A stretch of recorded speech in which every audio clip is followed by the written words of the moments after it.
دنیا میں آئے تو دیکھو جو ابا ہوتے ہیں، ابا جو ہوتے ہیں، اللہ میاں نے جب ہمارے ابا کو پیدا کیا تو 100% نیچر پہ بنایا. 100% کس پہ بنایا؟ نیچر پہ. کیونکہ انسان کی ابتدا ہے نا، تو بالکل کیسے ہوں گے وہ؟ نیچر پہ.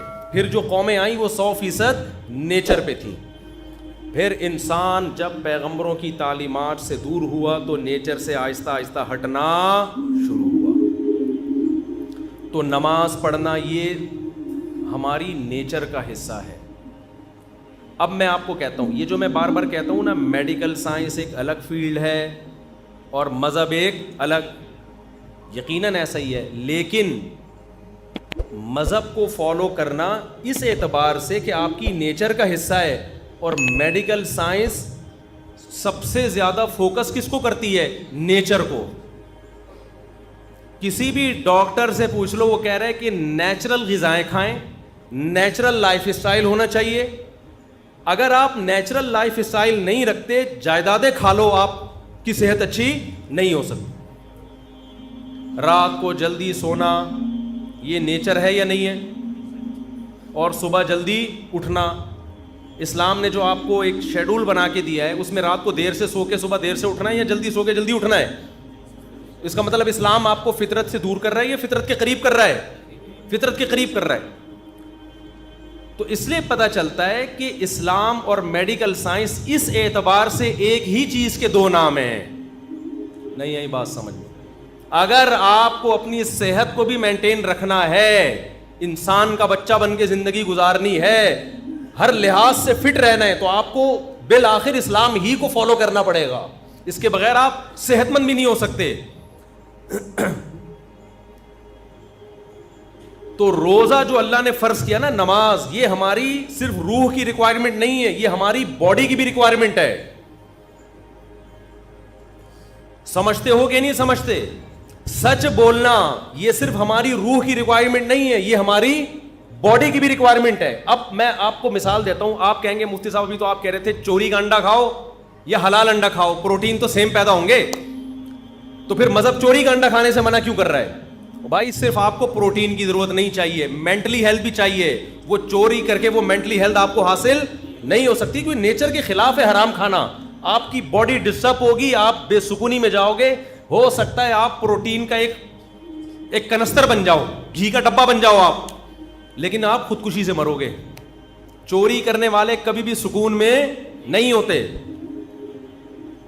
میڈیکل سائنس کوئی فرق نہیں کرتی نکاح اور زنا میں، کہتی ایک سیم پروسیس ہے، نکاح میں بھی وہی، زنا میں بھی وہی.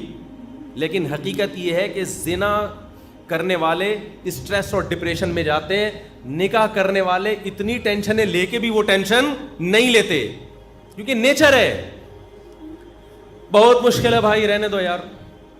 ہو سکتا ہے میڈیکل سائنس کہے کہ روزہ رکھنے سے آپ نتھرنا شروع ہو جاؤ گے، جو تھوڑے بہت آپ میں پروٹین رہ گئے ہیں وہ مارکیٹ سے کیا ہو جائیں گے؟ شارٹ ہو جائیں گے، کمزور ہو جاؤ گے. این ممکن ہے. میں نہیں کہتا کہ ڈاکٹر ایسا کہتے ہیں نہیں کہتے، یہ ڈاکٹروں سے پوچھے جا کے، وہ جو بھی کہتے ہیں. ہم نے تو مذہب کو فالو کرنا ہے نا، روزہ تو رکھنا ہے، وہ تو اللہ کے حکم پہ رکھنا ہے، ڈاکٹروں کے مشورے تھوڑی رکھنا ہے.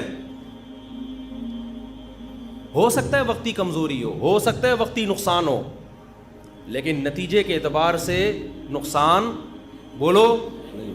روزہ صحت کے لیے نقصان دہ ہوتا تو یہ نیچر کے خلاف ہوتا، نیچر کے موافق نہیں ہوتا. پھر قرآن کا یہ دعویٰ غلط ہو جاتا، فطرت اللہ التی فطر الناس علیہا، یہ انسان کی وہ نیچر ہے جس پہ میں نے انسان کو پیدا کیا، اسلام. تو اسلام ایسی بات کا آرڈر نہیں دے سکتا جو انسانیت کے لیے فائدہ کے بجائے کیا ہو؟ نقصان ہو. تو یہ جو پھوڑنا پھاڑنا ہے نا، اتنا پھوڑ رہے ہو، یہ آپ کی صحت کے لیے نقصان دہ ہے. رسول اللہ صلی اللہ علیہ وسلم نے فرمایا بدترین برتن اللہ کی نظر میں، بدترین برتن جو بھرا ہوا ہو وہ انسان کا معدہ ہے. سمجھ میں نہیں آ رہی بات؟ اللہ کو کوئی ٹرے چاولوں سے بھری ہوئی ہو نا، فل بھری ہوئی، اللہ کو بری نہیں لگے گی. وہ کوئی دیگ اتنی بھری ہوئی ہو، اوپر تک ڈھکن ہی نہ بند ہو رہا ہو، اللہ کو بری. کوئی شاپر بریانی سے بھرا ہوا ہو، اللہ کو برا نہیں لگے گا. تون کسی کی دیگ کی طرح بھری ہوئی ہو، اللہ کو یہ عمل بہت، اب بولا نہیں جا رہا. دیکھو ابھی شادیوں کی بات کرتا فوراً 4 پہ انگلیاں اٹھا لیتے یوں کر. نہیں آ رہی نا بات؟ سب سے زیادہ جو برتن جو انسان کا پیٹ اور معدہ ہے نا، اللہ کو یہ بھرا ہوا برا لگتا ہے، بالکل بھی اچھا نہیں لگتا۔ تو زیادہ کھانا، پھوڑنا، پیٹ بھر کے کھانا، اس سے پتہ چلتا ہے یہ صحت کے لیے مفید نہیں ہے۔ ہوتا تو اللہ حکم دیتے جب بھی کھاؤ اتنا کھاؤ کہ تمہیں اسٹریچر پہ لوگ اٹھا کے گھر لے کے جائیں۔ ایک بدعتی مولانا صاحب تھے، ان کا جب انتقال ہو گیا نا تو کسی گھر میں تیجے کی دعوت تھی۔ تیجا 40واں ہوتا ہے نا مردوں کے کھانے، پتہ نہیں کیسے حلق میں کیسے اترتے ہیں مردوں کے کھانے لوگوں، میت کے کھانے عجیب سے ہی ہوتے ہیں یار، کھاتے کیسے ہیں لوگ؟ تو تیجے کا کھانا تھا کسی کے ہاں، تو بچوں کی ماں نے بولا کہ بیٹا آج تم بریانی کھانے جا رہے ہو، کل شریف کی بریانی ہے، سویم کی بریانی ہے، دیکھو اپنے باپ کی روح کو تکلیف نہ پہنچانا، ایسے کھانا جیسے تمہارا باپ کھایا کرتا تھا، تمیز سے کھانا، پھوڑ پھاڑ کے آنا، تاکہ تمہارے باپ کی روح کو قبر میں کیا ملے؟ سکون ملے۔ بچے گئے، کھانا شروع کیا، بہت کھایا، کھائے جا رہے ہیں، ماں کی نصیحت یاد آ رہی ہے، کوئی کھانچہ خالی نہیں ہونا چاہیے، اتنا کھا لیا کہ اب چلا نہیں جا رہا، مدت ذلہ العالیہ، جو سامنے آیا کھا لیا، دامت برکاتہم العالیہ، جو ملا کھا لیا، کھا کے جب یہاں تک اب چلا ہی نہیں جا رہا، تو ان کا خیال ہوا اب دو بندے نا ان کو سہارے پہ لے کر آ رہے ہیں، پاؤں کھسٹ رہے ہیں زمین پہ، ان کا خیال ہوا ماں کی طرف سے آج شاباش ملے گی۔ جب گھر میں گئے ماں نے ایک تھپڑ لگایا، بغیرتو، تمہارا باپ اسٹریچر پہ لوگ اس کو اٹھا کے لاتے تھے اور تم چل کے آ رہے ہو، تم نے باپ کی روح کو تکلیف پہنچائی۔ یہ تو ایک چٹکلا ہے، لیکن آپ شادیوں میں کھانے کا حساب کتاب دیکھو، بہت افسوس ہوتا ہے، میں آپ لوگ کے علاوہ کی بات کر رہا ہوں، آپ کو تانے نہیں دے رہا، خدا کے بندو اپنی پلیٹوں میں اتنا بھرا کرو جتنا تمہارا پیٹ ہے، اتنا بھر لیتے ہیں بعض لوگ ہوس میں کہ کہیں اگلی ٹرپ میں ختم نہ ہو جائے۔ عزت کے ساتھ دو نوالے کھا لینا جس میں آپ کو لیگ پیس نہ ملے، یہ ان بھری ہوئی پلیٹوں سے جس میں کوئی کیمرہ لگا کے دیکھ رہا ہو تو آپ کی عزت جائے، خدا کی قسم یہ دو نوالے بہتر ہیں اس سے۔ تو اللہ تعالیٰ کیا چاہتے ہیں؟ مسلمان طبیعت سے پھوڑا کریں یا تھوڑا کھایا کریں؟ تو ہماری جو نیچر ہے نا، جو قدیم مذہب ہے، قدیم مذہب اسلام ہے، روزے ہیں، اس میں کم کھانا ہے، زیادہ کھانا نہیں ہے۔ اسلام، انسان جب دنیا میں آیا کم کھاتا تھا، بعد میں پھوڑنا پھاڑنا شروع کیا اس نے۔ اللہ ڈاکٹروں کو بھی ہدایت دے، ہم سے تو اچھے ہی ہوں گے، میں میڈیکل سائنس میں ٹانگ نہیں اڑاتا، ڈاکٹروں کی فیلڈ ہے۔ جب کوئی غریب آدمی بھی جائے گا، یہ بھی کھا لو، وہ بھی کھا لو، یہ بھی کھا لو، یہ صبح یہ کھایا کرو۔ ہم جب اسکول میں پڑھتے تھے تو سائنس کا ٹاپک جب آیا نا تو اس میں ناشتے میں کیا ہونا چاہیے، یہ اتنے مکھن، اتنے ڈبل روٹی، اتنے فلانا، اس میں ڈبل روٹی بھی ہوتی تھی اس میں، اب تو شاید ڈبل روٹیاں نکال دی ہیں ڈاکٹروں نے۔ پھر دوپہر یہ ہونا چاہیے، پھر شام کو یہ ہونا چاہیے۔ ہم نے کہا بھائی یہ کیا کر رہے ہیں، یہ کیا کھلا رہے ہیں ہم کو، لیکن ہم سمجھتے تھے کہ یہ ضروری ہے صحت کے لیے۔ ہمیں قرآن میں، حدیث میں 2 ٹائم کے کھانے کا تذکرہ ملتا ہے۔ ناشتے کا لفظ عربی زبان میں، قدیم عربی میں نہیں ہے، یہ بعد میں آیا ہے۔ یہ گوروں کے، انگریزوں کے دنیا پہ جب حکومت ہوئی ہے نا، اس کے بعد ناشتہ بھی آیا، چائے بھی آئی، بسکٹ بھی آئے، ڈبل روٹیاں بھی آئی۔ یہ مسلمانوں کا کلچر نہیں ہے۔ ہمارا کلچر نمکین لسی تھا، کولڈ ڈرنک نہیں تھا۔ ہمارا کلچر روٹی تھی، اور وہ بھی بغیر چھنے آٹے کی روٹی، چکی کے آٹے کی روٹی۔ باپ دادا سے پوچھ لو اپنے، ڈبل روٹیاں ہمارا کلچر نہیں تھا۔ یہ گوروں کے آنے کے بعد ہم، کیونکہ وہ تو، ہم تو اسلام کو فالو کرتے تھے نا، ہمارے باپ دادے، ہمارے حضرت فرمایا کرتے تھے ہم ناشتہ جانتے نہیں تھے ہوتا کیا ہے، ہمیں تو بعد میں جب انگریز آیا ہے نا، ہمارے باپ دادے بتایا کرتے تھے، وہ اس وقت بھی ہمارے حضرت کے دور تک ناشتہ کا رواج نہیں تھا۔ اب صبح اٹھ کے کہتے ہیں کھانا بہت ضروری ہے، خالی پیٹ نہیں رہنا چاہیے۔ کچھ بھی نہیں ہوتا میرے بھائی خالی پیٹ سے، بھوک سے لوگ نہیں مرتے، بہت کم ریشو ہے بھوک سے مرنے والوں کا۔ جتنے لوگ مر رہے ہیں نا، کھا کے مرے ہیں، سارے کھا کے مرے ہیں۔ شوگر بھوکا رہنے سے ہوتی ہے، کھانا کھانے سے ہوتی ہے۔ اچھا لوگ میرے بیان پہ جب اعتراض کرتے ہیں تو ان سے میں ایک بات کہتا ہوں, کائنڈلی کسی بھی چیز کی پوری تحقیق کر لیا کریں اور بندے کا مطلب سمجھا کریں. میں نے ایک دفعہ بیان میں کہا جو میٹھا بہت کھاتے ہیں شوگر ہوتی ہے, تو کسی نے کہا میٹھا کا شوگر سے کوئی تعلق نہیں ہے. مجھے پتا ہے میٹھے کا شوگر سے کوئی تعلق نہیں ہے, میٹھا کھانے سے شوگر نہیں ہوتی, لیکن میٹھا کھانے سے وزن بڑھتا ہے, اور وزن بڑھنے سے کیا ہوتی ہے, شوگر. تو اتنے بیوقوف ہم ہیں نہیں جتنے لوگ سمجھ رہے ہیں ہمیں. میٹھا کھانے سے وزن تو بڑھے گا نا, اور وزن تو ہر بیماری, کینسر وزن بڑھنے سے ہوتا ہے. تو اتنے بیوقوف ہم ہیں نہیں, تبصرہ کرنے سے پہلے تھوڑا سا سوچ لیا کرو. ویٹ بڑھنا ہے, ویٹ تو ویٹ کھانا کھانے سے بڑھتا ہے یا کھانا چھوڑنے سے بڑھتا ہے؟ کھانے سے بڑھتا ہے, کھانے سے بڑھتا ہے. اوپر جتنے جائیں گے نوالے اتنا ویٹ بڑھے. تو اس لیے میں جو اصل بات, یہ میرا آخری بیان ہے نا آج کرنے, پھر میرا سفر ہے, پھر میں رمضان میں آؤں گا, یعنی بیچ میں آؤں گا رمضان کی. سنو میری بات, آخری بات بالکل سچی مچی کی آخری. دیکھو یہ جو رمضان ہے نا, اللہ نے آپ کو موقع دیا ہے روحانی طاقت کے لیے بھی اور جسمانی طاقت کے لیے بھی. اس رمضان میں روحانی کام بھی کرو, گناہ چھوڑو. کیا کرنا ہے؟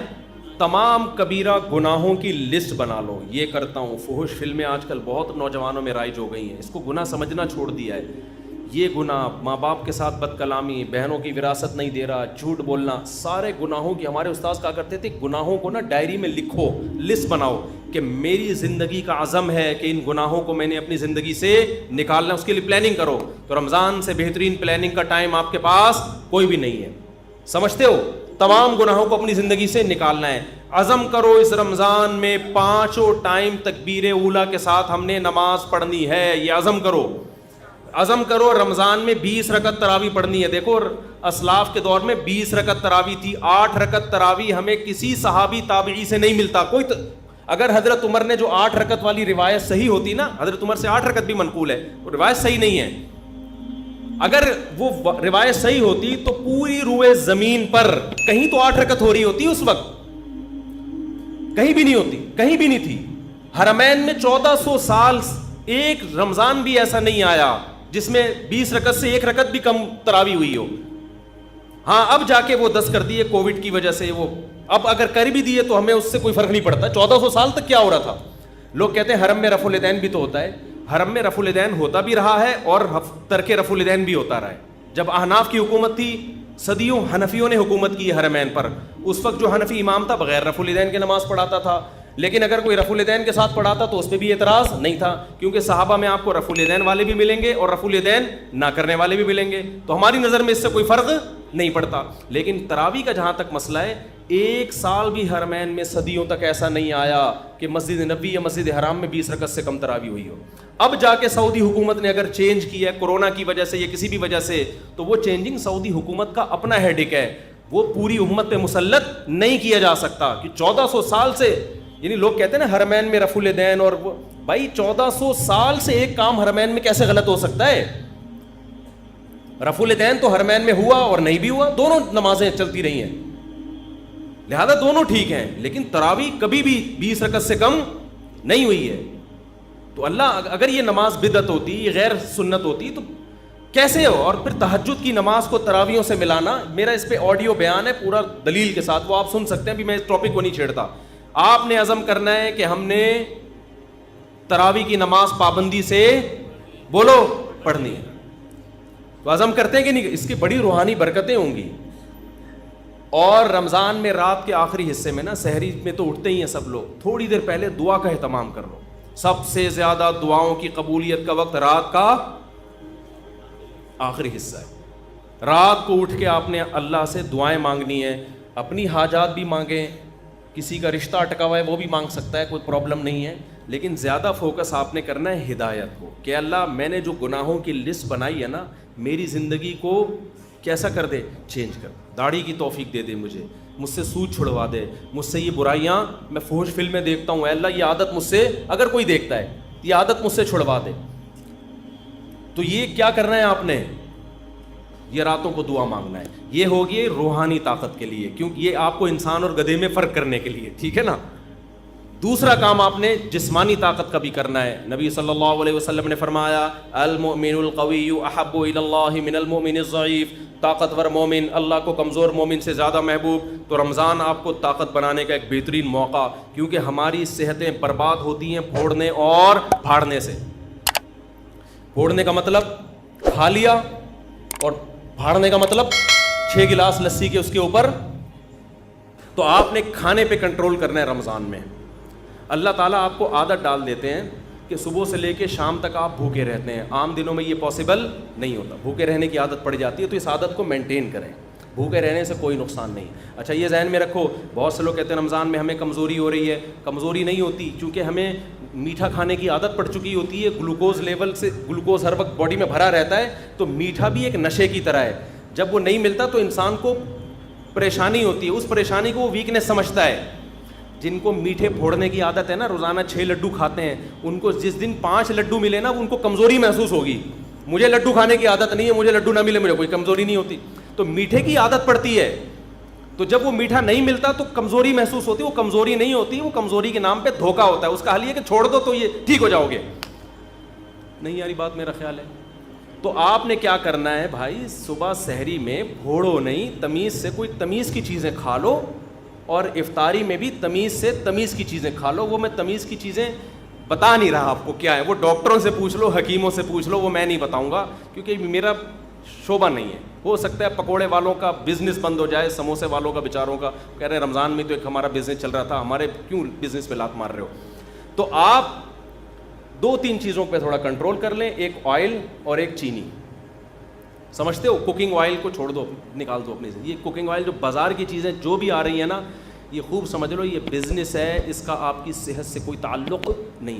کل میں نے دیسی گھی اپنے گھر میں خود نکالا, میں نکالتا رہتا ہوں, حالانکہ مجھے گفٹ میں بھی لوگ دے جاتے ہیں دیسی گھی, پھر بھی میں گھر میں اپنے ہاتھوں سے نکالتا ہوں.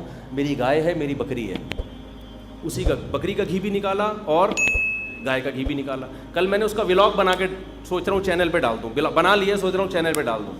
اور اس میں بتا رہا ہوں کہ میں گھی نکالنے کے طریقے نہیں بتا رہا, یہ نیٹ پہ آپ کو بہت اچھے مل جائیں گے. میں صرف یہ بتا رہا ہوں کہ آپ گھر میں جب فارغ ہو نا, تو ان ایکٹیویٹیز میں اپنے آپ کو کھپائیں, PUBG سے آپ کی جان چھوٹ جائے.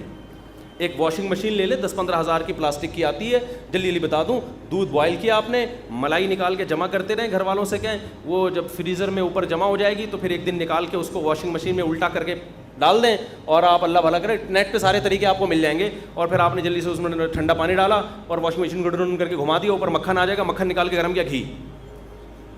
پہلے زمانے میں یوں کر کے نکالتے تھے, اس میں اپنا گھی زیادہ نکلتا تھا, گائے کا گھی کم نکلتا تھا. اب یہ سہولت سائنسی ترقی سے ہو گئی ہے کہ واشنگ مشین پلاسٹک کی لے لیں یا کوئی بھی اسٹیل کی, ڈرن گھمایا, نکال لیں. جب تک دکانوں سے اور بازاری چیزوں سے اپنی جان نہیں چھڑاؤ گے, صحت گئی تیل لینے, ٹھیک ہے نا. اور اب تو ڈاکٹر بھی کہہ رہے ہیں دیسی گھی کھاؤ بھائی, ڈاکٹر بھی کہہ رہے ہیں کہ یار یہ آرگینک چیزوں پہ آ جاؤ. تو یہ کام کریں گے, ذہن بھی خوش رہتا ہے انسان کا اس سے, اور فضول ایکٹیویٹیز سے بھی بچا رہتا ہے آدمی. تو اب تو ڈاکٹر بھی کہہ رہے ہیں کہ گائے گھر پال کے دودھ پی لو تو ٹھیک ہے, بازار کے بھینس کا کوئی بھروسہ, ٹیکے لگا کے پتہ نہیں کیا نکل, خیر ڈبوں سے پھر بھی بہتر ہے. تو آپ رمضان میں نا میٹھا کم کر کے اپنی صحت کو بہت اچھا بولو کر, بازاری چیزیں کیا کر دو, چھوڑ دو. شربت پینا ہے تو شہد اور لیمن ڈال کے پی لیا کرو. میں بھی چینی پی لیتا ہوں, اتنا نیک میں بھی نہیں ہوں جتنا ممبر پہ لگ رہا ہوں آپ کو, لیکن کوشش تو کر سکتا ہے نا انسان, باتیں تو اچھی کرے نا آدمی. تو اس رمضان میں نا تھوڑا سا خوراک پہ کیا کر لو, کنٹرول کر لو, اچھی چیزیں کھا لو. اور جو غریب آدمی جو بیچارہ نہیں کھا سکتا, تو غریبوں کی صحت ویسے ہی ٹھیک رہتی ہے. یہ سارے مسئلے مالداروں کے ساتھ ہیں, جن کے پاس پیزا اور برگر کھانے کے بہت زیادہ پیسے ہوتے ہیں. غریب آدمی کو تو جو ملا کھا لیا, اور اس کی باڈی کو ٹھا کر کے لگتا بھی ہے کہ ملتا کم ہے نا بیچارے کو. وہ اگر 2 لڈو کھا بھی لے گا نا, تو سارا دن میں 2 لڈو کچھ نہیں کریں گے, وہ طاقت ہی دیں گے اس کو. تو جس کے پاس پیسے ہیں وہ بھائی آرگینک چیزوں پہ آ جائے, اور کھجور کو فوکس کرے افطاری میں, اور تلی ہوئی چیزوں کو تھوڑا مارکیٹ سے شارٹ کر دے. کچھ نہیں مرے گا انشاءاللہ. آپ سمجھیں گے میں مر جاؤں گا, ایسا نہیں ہوگا. وقتی کمزوری ویکنیس ہوگی آپ کو, لیکن 1 مہینے بعد جب آپ دیکھیں گے نا یار یہ تو کیا ہو گیا, ہٹو بچوں, آپ کی آنکھوں میں نگاہیں تیز ہو جائیں گی, سماعت بڑھ جائے گی, ایسی باڈی ایکٹیو ہو جائے گی, آپ کو لگے گا میں مفتی صاحب جو 4 شادیوں کی بات کرتے ہیں غلط نہیں کرتے. بہترین بات کی تھی مفتی صاحب. ابھی تو آپ کو لگے گا یار یہ کیسی باتیں کرتے ہیں مفتی صاحب 4 شادیوں کی. تو آپ ذرا 1 مہینہ روزہ رکھ کے دیکھیں نا, تمیز سے, پھوڑنا پھاڑنا کم کرنے, کھجلے پھینیاں نہ کھائیں سحری میں, تمیز کی چیزیں کھا لیں. وہ ڈاکٹر حکیموں سے پوچھیں کیا کھانا ہے, تو تمیز کی چیزیں کھا کے اپنی صحت کو کنٹرول کریں. تھوڑی سی توندیں تھوڑی سی پچکیں گی, تھوڑا کولیسٹرول لیول کم ہوگا, یا کولیسٹرول کم نہ بھی ہو, فیٹ تھوڑا کم ہوگا, تھوڑے نتھریں گے, تھوڑے باریک ہوں گے, تھوڑا وزن کم ہوگا, پھرتیلی آئے گی باڈی میں, ہٹو بچو ہو جائے گا. بس کیا ہو جائے گا, ہٹو بچو, ایسے فٹ فاٹ. جی ہاں, وہ میں بھی اعلان کرتا ہوں اس کے بعد. تو یہ بھی آپ کو رمضان میں اللہ نے چانس دیا ہے. اللہ تعالی ہمیں روحانی اور جسمانی دونوں صحتوں